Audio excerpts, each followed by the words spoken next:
Okay, now we're going to talk about this one right here. It's called the double open buttonhole filler stitch. And the reason it's called the double is because if you could see closely, you'd see that there's 2 stitches in each spot, and then we skip every other stitch. So it's a lot like the open buttonhole filler stitch, but the open buttonhole filler stitch is 1 stitch in each place and in every place. And this time we're going to do 2 stitches and every other. So let me show you how that works. We're going to put it in this shape right here. In order to do the open buttonhole filler stitch, you may want to go back and review that one if you're not familiar with it. In order to do it, you need stitches, back stitches around your shape. I don't know how long I'll eventually do this, so I stopped right there. I think I'm only just going to show you at the beginning. But the distance of these stitches right up here will make a difference in how loose your open buttonhole filler is. This one has pretty good sized stitches in it, so because of the length of these stitches up here, that's why it ends up being that loose. Okay, open buttonhole filler. The stitches that are on the side, they, in theory, in an open buttonhole filler, as you go, you will loop through these and you'll never go back through the wool. But sometimes I want my stitches to be in a specific place. And because of that, I find that this outside row of back stitches covers up where I'm coming in and out of the background each time. And I'm going to make these bigger so that you can see them. So I'm going to start right here. And if you remember from your open buttonhole filler stitch, you always hold the thread in the direction you're going, and then you take the back end of your needle and you go down through the loop above, which in this case is our stitch, but over top of the thread that you have laying down. So that's 1 in that spot. Now let's again lay it the direction we're going and put a second one in that spot. And then we're going to skip a stitch. Lay it the direction we're going, go 1, go 2. Lay it the direction that we're going, skip a stitch right there, go 1, go 2. Skip a stitch, go 1, go 2.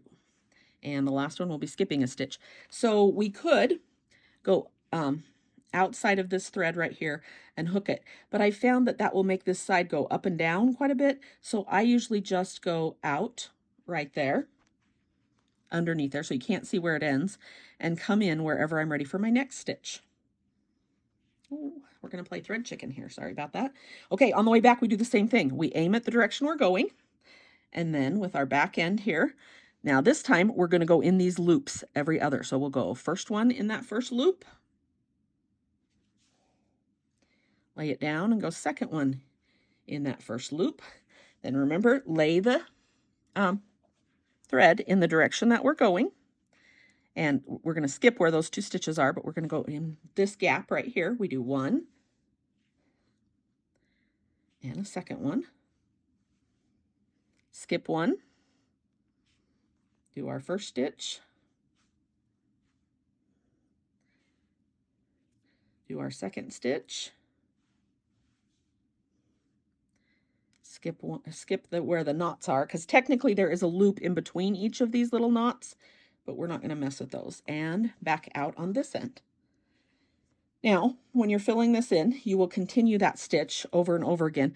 And as you do, it will pull. Make sure that you don't do it too closely. Like our next row here, let's thread a needle and do that next row so that you can see.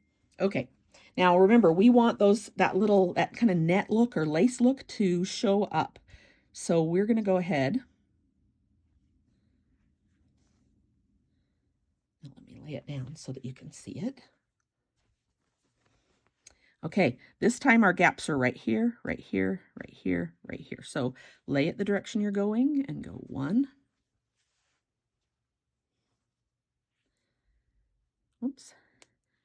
I end first means I'm less likely to catch fuzzy little threads. This one.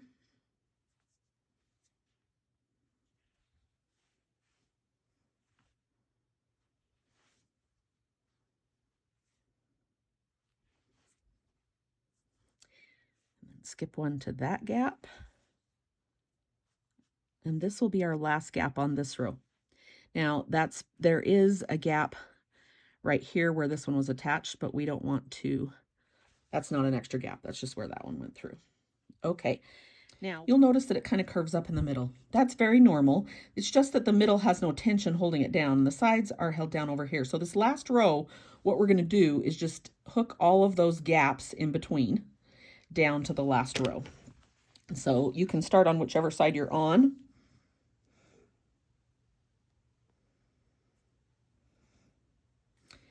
All right, I'm going to start right here, and I just want to hook that row and then go back down right under where I would connect to a back stitch. Then I'll move over to this one.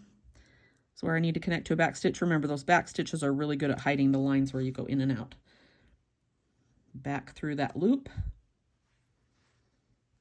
to pull it down and back down out again. Keep those back stitches hiding our hooking stitches here, and then I need one more about right here. Let's go again, keeping that back stitch hiding where you go in and out. Hook your loop and then go back out right under there where it can be hidden, just like that.